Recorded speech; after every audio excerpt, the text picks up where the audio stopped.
de Michel Onfray qui fait polémique. Ce livre intitulé Le crépuscule d'une idole aux éditions Grasset. Autour de ce livre, nous allons bien entendu avoir un débat avec des psychanalystes. Mais avant toute chose, Ali Rebéi va vous présenter le livre qui a mis le feu. Qui a mis le feu dans les esprits, un petit peu plus loin d'ailleurs qu'à Saint-Germain-des-Prés, visiblement. On regarde. Menteur, méchant, manipulateur, pire que le docteur Mabuse, Sigmund Freud. Dans son nouveau livre, Michel Onfray assassine le dieu des psychanalystes. Petit catalogue des turpitudes freudiennes. Prêt à faire n'importe quoi, brûlant les preuves du fait qu'il n'a pas été très moral pendant toute son existence, inventant des choses extravagantes, affabulant sur les cas qu'il prétendait avoir soignés et guéris, qu'il n'a jamais guéris, créant des cas qui n'ont jamais eu lieu pour proposer sa théorie de la séduction. My name is Sigmund Freud. Pour Michel Onfray, le génie de Freud, c'est d'avoir érigé sa névrose personnelle en religion, d'avoir extrapolé ses fantasmes à la totalité de l'humanité. These findings through a new science, psychoanalysis. Dans les 70s, d'autres philosophes comme Deleuze et Guattari ont sévèrement critiqué Freud. Et plus récemment, le livre noir de la psychanalyse a été une révélation pour Michel Onfray. Le livre noir que vous voyez ici montre tout à fait clairement que ces observations étaient falsifiées. Donc on est devant à ce moment-là une théorie qui repose sur du sable. Dans son nouvel essai, Onfray noircit la mémoire de Freud. Biographie falsifiée, échec thérapeutique dissimulé, attrait pour l'occultisme, penchants incestueux, complaisance pour Mussolini.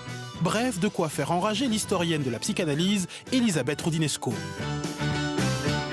Alors tout ça est absolument ridicule. On est passé bien au-delà de la critique nécessaire du fonctionnement, souvent dogmatique, des écoles analytiques. Il y a une haine de Freud qui n'a plus rien à voir avec la critique rationnelle qu'on peut faire aux psychanalystes. Pour cette avocate de Freud, Michel Onfray réhabiliterait un discours d'extrême droite. Finalement, dans cette polémique, que répondre à tous ces patients sauvés par la psychanalyse ? Moi, sur moi, acte manqué, refoulement, stade anal, pulsion de mort, complexe d'Oedipe. Que faire de tous ces concepts entrés dans la culture et utilisés par tous ? Enfin, pour réconcilier tout le monde, sans la psychanalyse, Woody Allen n'aurait peut-être pas réalisé autant de chefs-d'œuvre. Why did you start seeing a shrink? Oh, I started so long ago, now I've forgotten why I started. Et rien que pour ça, merci Dr Freud. Ali Rebéi a bien posé le problème. Je vous présente nos invités ce soir. D'abord, Boris Cyrulnik, qu'on reçoit souvent, neuropsychiatre, professeur à Toulon, et qui est également éthologue, psychanalyste aussi à ses heures. Boris Cyrulnik, qui publie un excellent livre que je vous conseille. C'est très très court, en plus c'est pas cher, c'est aux éditions Odile Jacob. C'est un livre de souvenirs absolument bouleversant. Je me souviens. Et puis il y a l'autobiographie d'un épouvantail qui était sortie, on se souvient, il y a quelque temps. Alors, vous, Clotilde Le Guil, vous êtes pas psychanalyste, mais presque. Si, je suis vous êtes psychanalyste. Ah bah très bien. Alors, vous êtes psychanalyste et vous publiez les introductions de plusieurs livres de Freud. Il y a Le malaise dans la civilisation, Totem et tabou. Ça, c'est aux éditions Gallimard. Et puis alors du Seuil, pardon. Et puis il y a également l'interprétation du rêve. Mais ça, c'est pas vous qui le préfacez, c'est Jean-Pierre Lefebvre. Vous avez également un roman, Les Amoureuses voyagent au bout de la féminité, aux éditions du Seuil. Le livre noir de la psychanalyse, ça c'est un livre qui a fait beaucoup de bruit il y a quelques temps. Vivre, penser, aller mieux sans Freud. Ça fait une grosse polémique, c'est aux éditions Les Arènes. Et puis enfin l'objet du scandale, parce que ça c'est le scandale de la semaine, du mois et peut-être de l'année, qui dépasse déjà les frontières, parce qu'apparemment ce livre est appelé à une grande carrière internationale. Je me suis laissé dire qu'il y avait déjà des traductions en cours. Michel Onfray, donc Le crépuscule d'une idole, la fabulation freudienne. Alors, j'ai envie de commencer par vous, parce que là, vous êtes une grande figure de la psychanalyse, de la psychiatrie. Boris Cyrulnik, alors vous avez lu le livre de Michel Onfray, qu'est-ce que vous en avez pensé ? C'est très agréable à lire, c'est très bien argumenté. J'avais lu tout ce que j'ai lu, les pages que j'ai lues, je les avais déjà lues dans le Livre Noir, dans Cotreau. Je les avais lus aussi dans Peter Gay, qui est un historien et psychanalyste. Alain de Mijola parle aussi de temps en temps. Donc, ce que j'ai lu, je l'avais déjà lu, mais c'est très bien argumenté, et c'est un livre de boxeur. Mais c'est un boxeur qui boxe pas mal. Qu'est-ce que vous dites quand vous voulez dire boxeur, c'est quoi? Il y a la mauvaise foi dedans? Ah non, je pense que tout ce qui est dans ce livre, je pense que c'est tout à fait défendable. Il y a les documents de Jeffrey Masson, il y a des livres de psychanalystes qui témoignent de ce que Michel Onfray écrit. Donc je pense que tout ce que j'ai lu, en tout cas, me paraissait tout à fait défendable, même si de temps en temps, je trouvais que l'interprétation de Michel Onfray, ça n'aurait pas été la mienne. Mais les arguments, les faits, les lettres, c'est tout à fait défendable. Ça alors, comment faire le débat? Alors moi, j'ai une grande surprise, je ne m'attendais pas du tout à ça, là. Non, attendez-vous à ça. Vous nous cassez le cou, là, complètement. Attendez-vous à ça, parce que je pense que le livre de Michel Onfray, on aurait pu faire le même pour la neuroradiologie, pour la neurologie, pour la rhumatologie. C'est-à-dire que ce que pose ce livre, c'est qu'est-ce que c'est que ce mystère de la création d'un mouvement d'idées, scientifique ou littéraire? Qu'est-ce que c'est que ce mystère? Il a dit que ce n'était pas scientifique, vous êtes d'accord là-dessus? Vous pensez que c'est littéraire, plutôt? Oui, je pense pour vous, que c'est un grand littéraire. Je pense que Freud, c'est un grand littéraire. Oui, il a créé un mouvement d'idées. Beaucoup de gens s'épanouissent dans cette aventure de psychanalyse. Donc, merci la psychanalyse, rien que pour ça. D'ailleurs, je pense que le livre de Onfray, ça va le surprendre, j'espère. C'est pas un livre contre la psychanalyse, c'est un livre contre l'intégrisme de certains psychanalystes. C'est-à-dire qu'il prend des choses vraies, qu'il présente comme un boxeur. Mais on pourrait trouver d'autres arguments. La plupart des grandes théories sont nées un peu comme le freudisme. C'est-à-dire qu'une très belle discipline actuelle, la neurochirurgie, elle est partie grâce à la lobotomie. C'est-à-dire que c'est parce qu'on pouvait couper un morceau de cerveau que des chirurgiens se sont dit, mais puisqu'on peut couper un cerveau et vivre ensuite, pourquoi ne pas enlever des tumeurs, des abcès ou des hématomes? Charcot, la psychanalyse est née au même endroit, le même soir, à la Salpêtrière, en même temps que la neurologie et la psychanalyse, en même temps. Charcot aussi, c'est un faussaire. Il prenait des hystériques, il les habillait bien, il dégrafait leur corsage, il leur mettait des plumes et il leur demandait de perdre connaissance. Et ensuite, quand elles jouaient bien, c'est un Charcot-circus. Et quand elles jouaient bien, il les prenait comme secrétaires. Et ensuite, il invitait tout le monde boulevard Saint-Germain. C'est-à-dire que, aussi, c'est un faussaire. N'empêche que la neurologie est une discipline magnifique. Et la neurochirurgie aussi est une discipline magnifique. Donc le problème que pose Onfray, bien posé, agréable à lire, bien argumenté, pose le problème général. Pourquoi, comment peut-on inventer une discipline? Je pense que c'est en fait, ce qu'il pose, c'est les découvertes sérendipiteuses. C'est-à-dire la découverte sérendipiteuse, c'est-à-dire que Christophe Colomb part pour découvrir les Indes, pour aller chercher les épices aux Indes, et il découvre l'Amérique. Alors, qu'est-ce qu'on avait cru ça quand même? Vous vous attendiez à ça, vous, Michel Onfray? De la part de Boris Cyrulnik, oui. Pratiquement une bénédiction. Il se moque peut-être un petit peu de vous quand même, de temps en temps, non? On a l'impression, non? Vous n'avez pas le sentiment, il y a un petit peu d'ironie quand même, chez nous. Il faut bien, je veux dire, j'ai 20 pages de bibliographie pour dire qu'effectivement, j'ai fait des lectures, et donc les lectures qui sont signalées par Boris Cyrulnik, je les signale à la fin de cet ouvrage, dont on a dit par ailleurs qu'il n'avait pas de bibliographie. Enfin, donc oui, ça me paraît évident que ce livre s'est fait avec d'autres ouvrages, des croisements d'autres ouvrages. Ma proposition originale, elle est dans la lecture nietzschéenne. Ceci dit, pour revenir sur Boris Cyrulnik, ça ne m'étonne pas parce que c'est un homme libre. Parce que quand j'ai lu Boris Cyrulnik avec vraiment beaucoup de passion, Sous le signe du lien a été un livre important pour moi. Je m'en suis beaucoup servi en cours avec mes élèves. Pour beaucoup de gens. Oui. J'ai pensé que si on voulait sortir du dogme psychanalytique freudien, il fallait aller voir du côté de Boris Cyrulnik et de l'éthologie. Je pense aujourd'hui que si on a envie d'arrêter les insultes, le mépris, etc., les crachats et tout le restant, et qu'on a envie justement de faire une psychanalyse après Freud, c'est ça qui m'intéresse. Et vous avez raison. C'est vrai qu'il y a beaucoup d'insultes. J'irais presque quand même de part et d'autre, parce que, bon, on a entendu tout à l'heure Elisabeth Roudinesco, qui est la grande prêtresse de la psychanalyse, mais alors vous y allez aussi. Non, qu'est-ce que je vous ne l'entreprends pas pour dire qu'elle se masturbe dans le cabinet. Moi, je dis pas ça. Freud, je dis pas des choses comme ça. Non, mais vous avez ce pauvre Freud, vous le présentez comme un personnage absolument épouvantable. l'ai pas traité de nazi, j'ai pas fait ça. Non, pas de part et d'autre. Crypto-fasciste un peu quand même. Non. Elle dit que je me masturbe dans les cabinets, si elle veut. C'est vrai que ça m'est arrivé, comme à vous, comme à tout le monde, et comme à elle probablement, jadis, en disant que j'utilisais Freud pour ça. J'ai un peu plus d'imagination que ça. Je veux dire, franchement, si je devais me masturber en lisant Freud, il faudrait vraiment être un drôle de pervers. Il y avait des livres porno, ça me paraissait nettement plus intéressant que Freud. Mais enfin bon, j'étais nazi, négationniste, révisionniste, fasciste. Vous avez fait voir dans votre sujet que je réactivais les idées de l'extrême droite, etc. Voilà d'une part, mais d'autre part, cherchez chez moi des insultes qui ressembleraient à ça, vous n'en trouverez pas. Il n'y a pas d'insulte chez moi. Non, mais c'est une violence extrême oui, mais c'est un portrait. Je veux dire que quand on me dit vous êtes violent, simplement parce que je dis il a fait une dédicace élogieuse à Mussolini. Il a dit du bien du chancelier Dollfuss, qui était l'inventeur de l'austrofascisme. Il a travaillé avec Göring, de l'Institut Göring, pour que la psychanalyse puisse exister sous régime nazi. Je le dis et c'est moi le méchant. C'est sidérant. C'est moi le nazi en passant, ceci dit. Je veux dire, comment est-ce qu'on peut me reprocher à moi d'être violent alors que la violence, elle est dans les faits que je rapporte? Le miroir n'est pas coupable de la laideur de celui qui s'y regarde. Donc moi, je fais une proposition, je dis voilà qui il était, et on me dit quelle charge, quel brûlot. Le mot n'arrête pas, je dis un brûlot.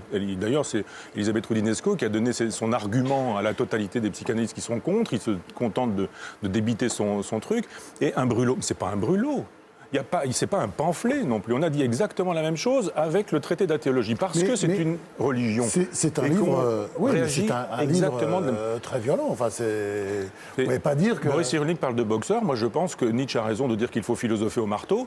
Ça ne veut pas dire que pour autant, ce que je fais n'est pas fondé, argumenté, n'est pas soutenu par des documents, et je ne fais pas un travail d'historien. J'ai célébré Jacques Van Rellert, j'ai célébré Bort Jacobsen, Cotreau, enfin tous ces gens qui ont fait ce travail magnifique avec vous, en disant qu'ils avaient fait un travail d'historien considérable et que moi je me permettais un travail de philosophe sur ce travail d'historien. Donc oui, d'accord avec vous, il y a effectivement des utilisations des travaux d'historien, car je ne suis pas historien. Et n'étant pas historien, je ne fais pas comme d'aucuns, voire d'aucune, je ne me dis pas historien alors que je ne le suis pas. Donc je fais un travail de philosophe, lecture nietzschéenne d'un philosophe pour montrer que sa philosophie, c'est son autobiographie, et que ça va bien dans un temps donné, mais que ce qui m'intéresse, et merci Boris Cyrulnik, ce qui m'intéresse, c'est ce qu'on peut faire après. Et plutôt que d'être dans l'insulte, si on se souciait de la souffrance des gens aujourd'hui, en se disant est-ce qu'on ne pourrait pas faire une psychanalyse qui ne soit pas catéchétique, qui nous dirait la vérité chez Freud et on ne touche pas à Freud, la vérité chez Lacan et on ne touche pas à Lacan, voire la vérité chez Jung ou chez Reich, mais simplement de dire la vérité... Enfin là vous déboulonnez la statue quand même. Attendez. Oui. Il y a ça, enfin, la vérité, il y a la statue, elle est par terre. Finalement, c'était un type qui rêvait d'être aventurier, un conquistador, c'est ce qu'il a écrit. Il le dit lui-même. Il lui dit je ne suis pas un scientifique. Donc il faut quand même lire Freud. Il dit je ne suis pas un scientifique, je suis un conquistador. Alors, il y a 15 jours, Michel Onfray, vous étiez venu présenter ce livre, donc Le crépuscule d'une idole en avant-première. On avait promis qu'il y aurait un débat. Visiblement, il n'y aura pas de débat avec Boris Cyrulnik, mais qui va s'exprimer. Hein. On compte sur vous, Boris Cyrulnik. Mais il y aura peut-être un débat avec Clotilde de Guille. Je suis désolé tout à l'heure pour la présentation. Donc, vous avez fait la préface de 2 livres de Sigmund Freud importants, Le malaise dans la civilisation et Totem et tabou aux éditions du Seuil. Et vous êtes, donc je le répète maintenant, psychanalyste. Alors, qu'est-ce que vous pensez de la thèse de Michel Onfray, qui, dans ce livre par ailleurs excellent, démolit totalement l'idole? Alors, je suis très contente que le livre de Michel Onfray soit présenté avec le livre noir de la psychanalyse, parce qu'il me semble que c'est le tome 2 du livre noir de la psychanalyse. Voilà, donc moi, j'ai absolument pas retrouvé quoi que ce soit de ce que j'avais pu aimer chez Freud, évidemment, en tant que philosophe, parce que je suis d'abord philosophe, en tant qu'analysante, en tant qu'analyste, en tant que femme. Il me semble que... la psychanalyse au XXIe siècle représente une alternative aux thérapies cognitivo-comportementales, ce que le livre noir de la psychanalyse a tout à fait présenté de façon conséquente.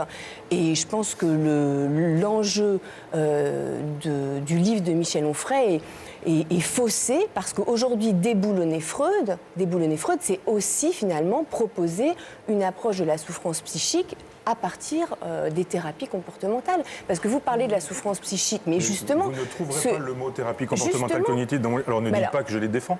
Mais oui, mais justement, c'est ce qui me semble inconséquent, c'est que la psychanalyse a apporté avec Freud et après Freud, et apporte encore aujourd'hui, une approche de la souffrance psychique qu'elle est la seule à apporter comme ça. Une reconnaissance du rapport, je finis juste ma phrase, une reconnaissance du rapport entre la souffrance psychique et une vérité sur l'intimité du sujet. Donc la souffrance psychique n'est pas un trouble, n'est pas un dysfonctionnement, on ne cherche pas à la rééduquer, on ne cherche pas à s'adapter à tout prix aux exigences du marché.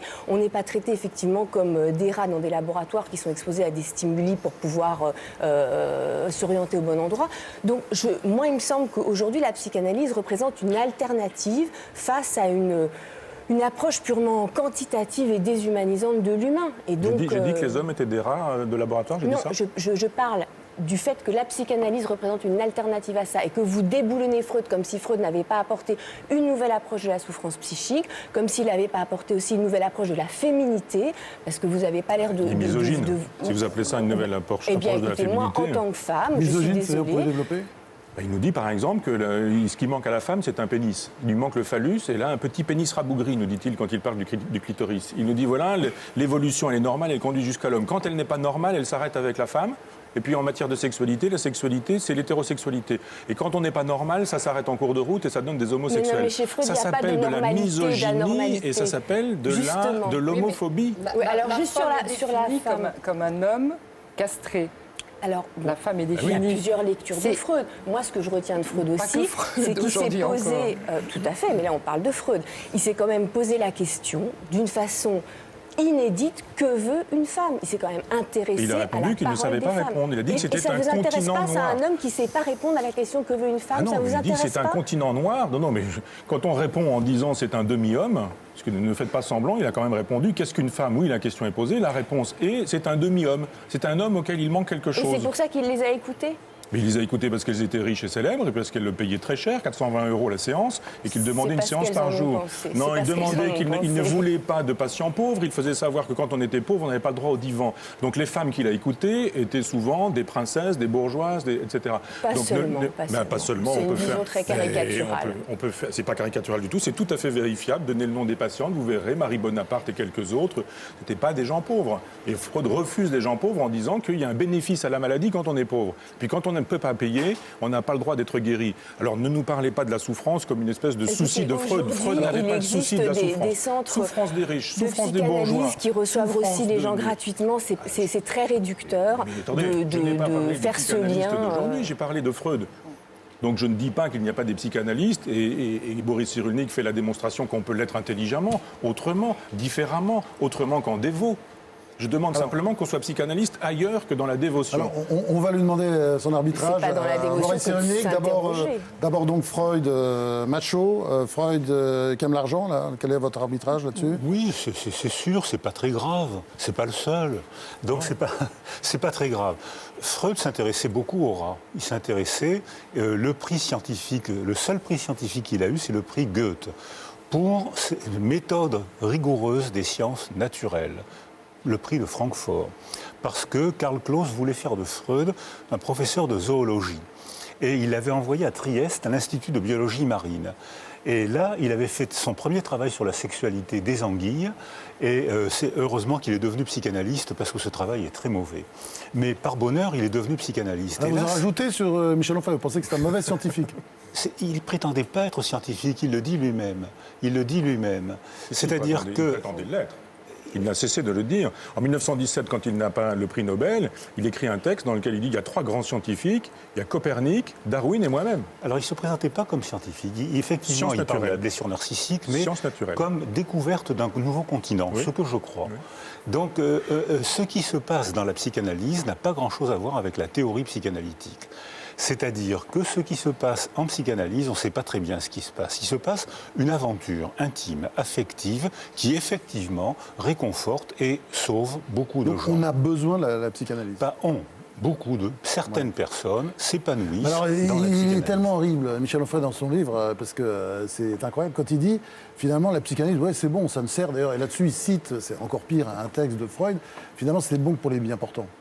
C'est Freud qui le dit. Enfin, dès qu'on a un problème, il faut mieux pas aller voir un que les gens bien portants. Oui. Il dit vous ailleurs, êtes d'accord là-dessus? C'est un blanchiment de nègre, dit-il.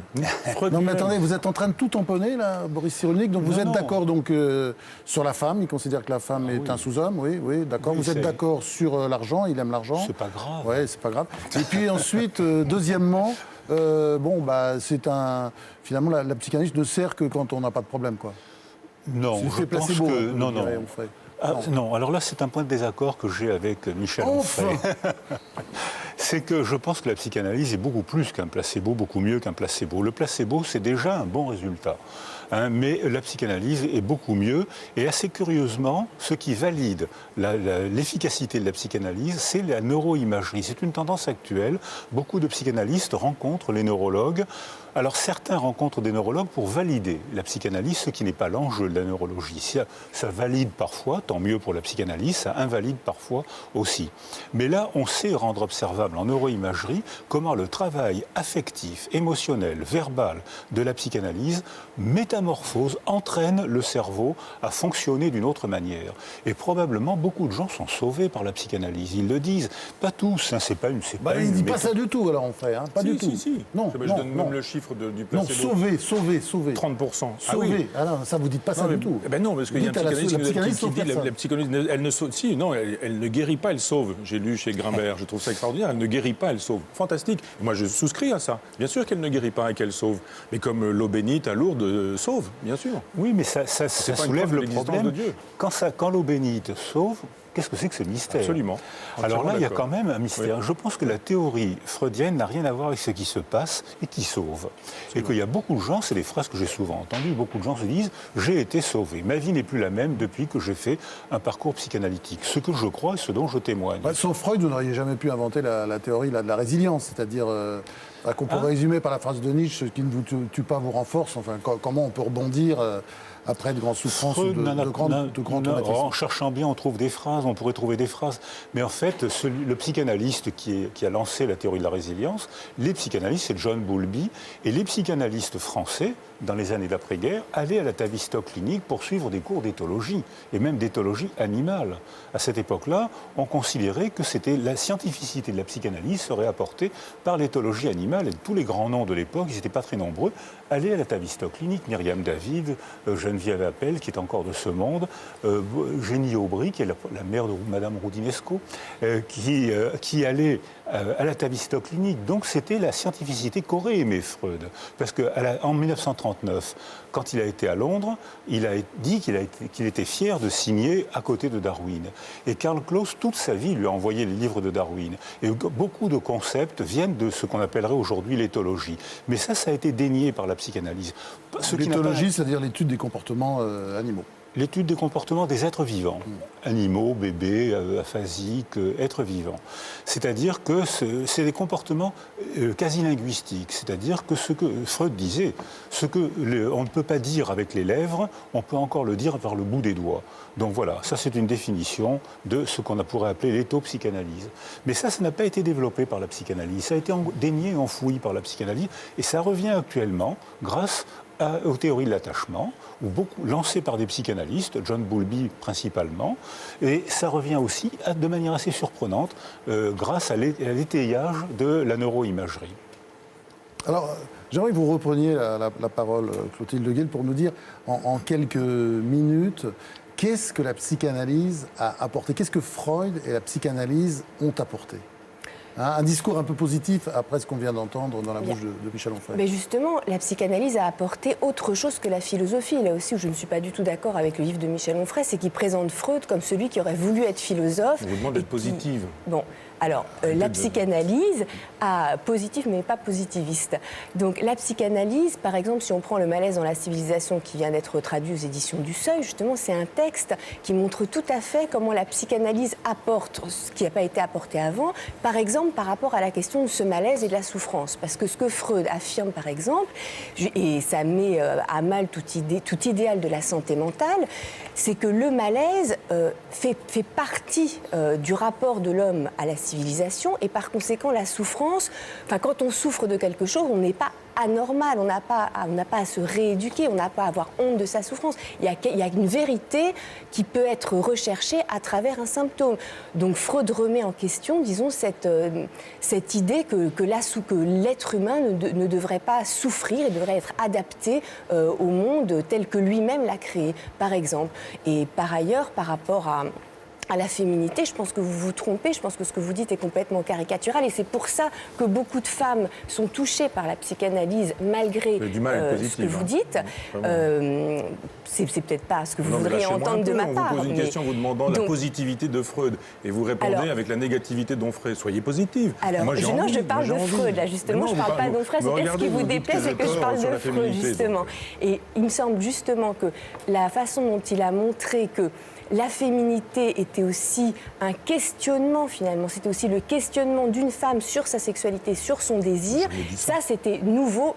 Il faut lire un peu les cas autrement qu'avec la grille de lecture, effectivement, caricaturale. Moi, je ne parle pas des cas, je parle des textes où il parle de la sexualité féminine que j'ai bien lu. Il y a aussi des cas de Freud. J'ai bien lu et les deux textes où il parle de la sexualité féminine. Je vous assure que ce n'est pas du tout ce que vous êtes en train de raconter qu'on lit. Hein. Vraiment. Et ce n'est pas ma grille de lecture. Non, mais je veux dire, de la jeune homosexuelle, lisez le cas de Dora. De lire des cas. Vous découvrirez peut-être quelque chose sur la féminité. Si vous auriez lu mon livre, vous auriez vu que j'ai au moins lu le cas Dora aussi. Je dis simplement qu'on n'est pas dans la logique des cas, ce n'est pas les cas qui nous permettent de penser la question féminine.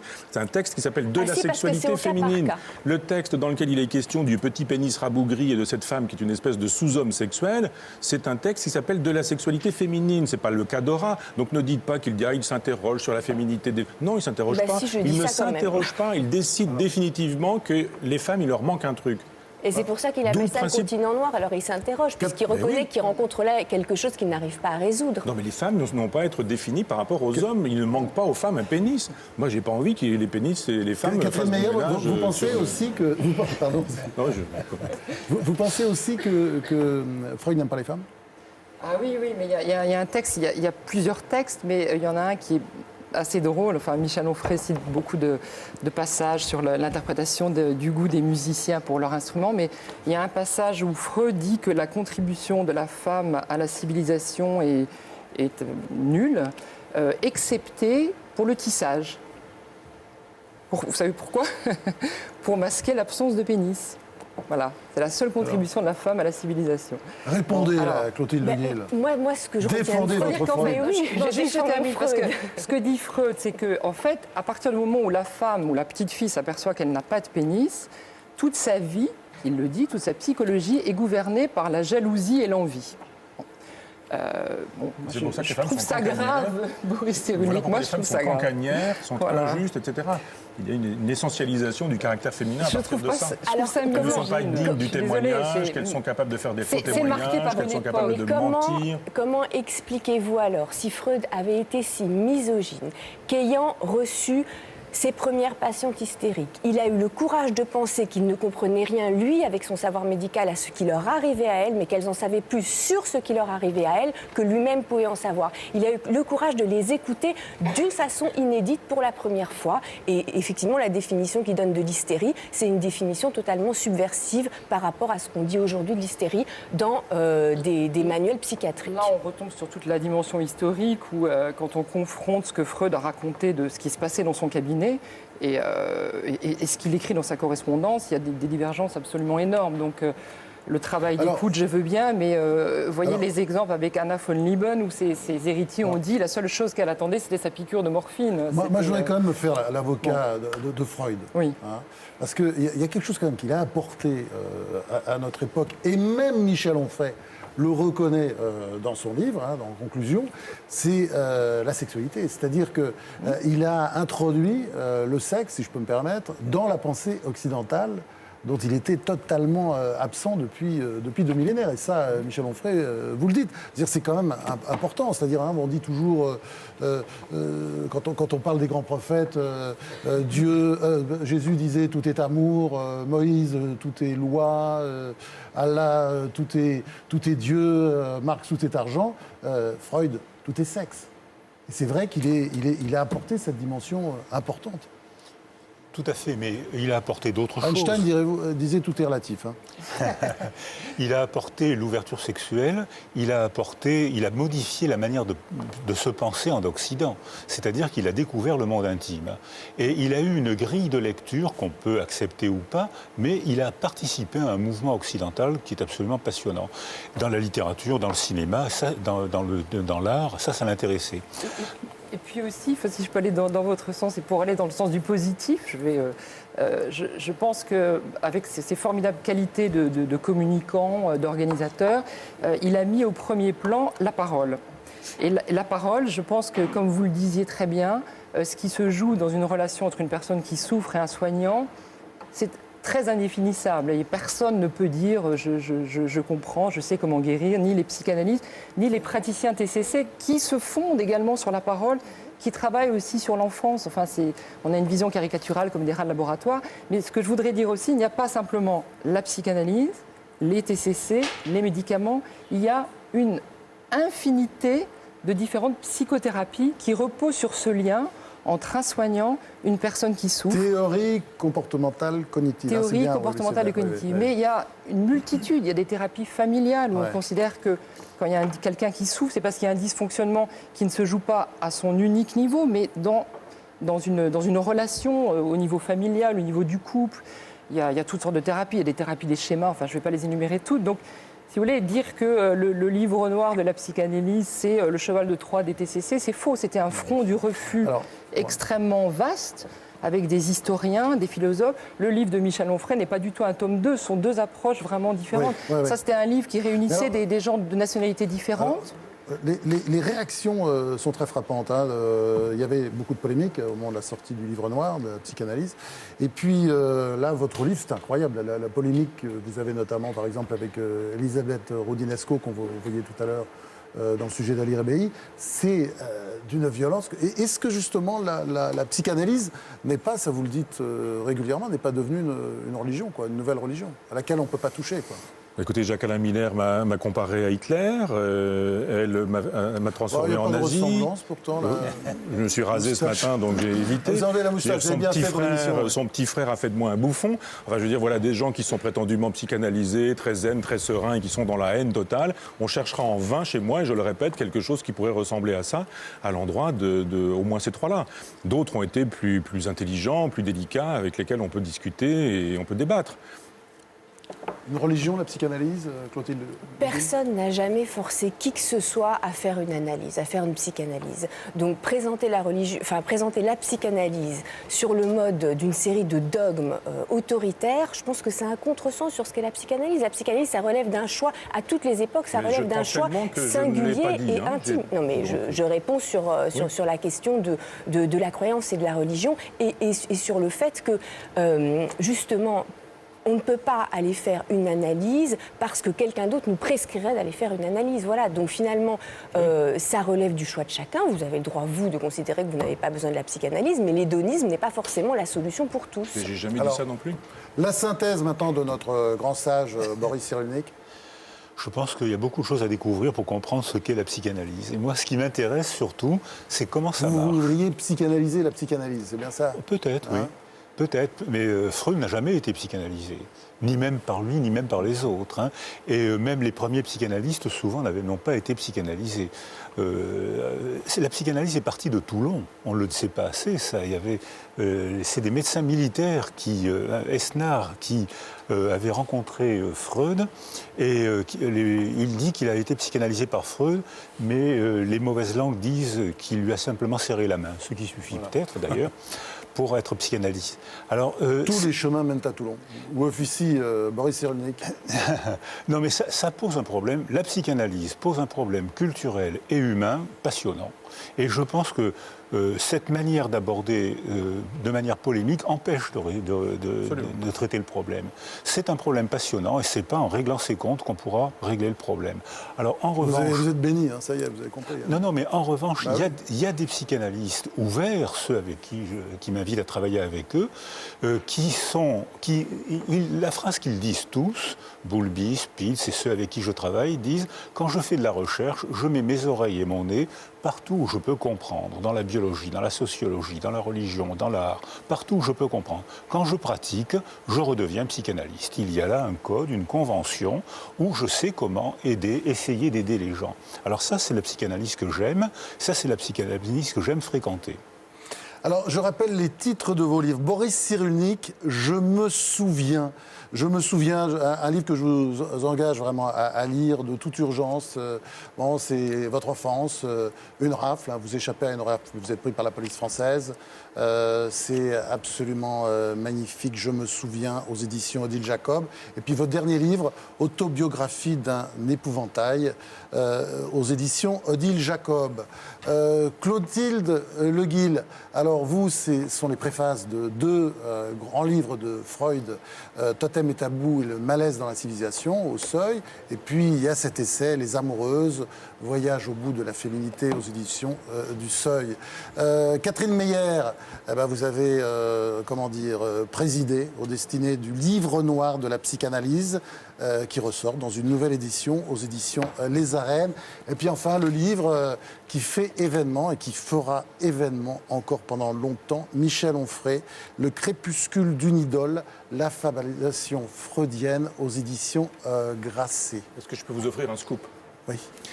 Il y a dans cet ouvrage une coquille monstrueuse, mais extrêmement drôle, une coquille monstrueuse. Et le jour où mes adversaires, Jacques-Alain Miller, Gérard Miller, Madame et quelques autres, vont tomber sur cette coquille, j'aurai la démonstration qu'ils ont lu ce livre. Donc j'attends. Je ne l'ai pas trouvé. J'attends. On verra quand ils auront lu. Il y a 1 million de signes. Il y a 1 million de signes dans ce livre. Il y a 600 pages. Gérard Miller disait 300 hier, la preuve qu'il n'a dû vraiment même pas l'avoir dans les mains. Mais je dis, une coquille monstrueuse. Simplement, le jour où ils vont tomber là-dessus, on saura qu'ils ont lu véritablement le livre. Donc j'attends, je vous assure, j'attends. Pour l'instant... En tout cas, un livre passionnant, pour l'instant, signé Michel Onfray. Merci à vous. Merci. Tout de suite, notre rubrique signée Thibault Nolte, première loge. Chaque semaine, nous essayons d'aller plus loin dans l'univers culturel d'une personnalité qu'on cherche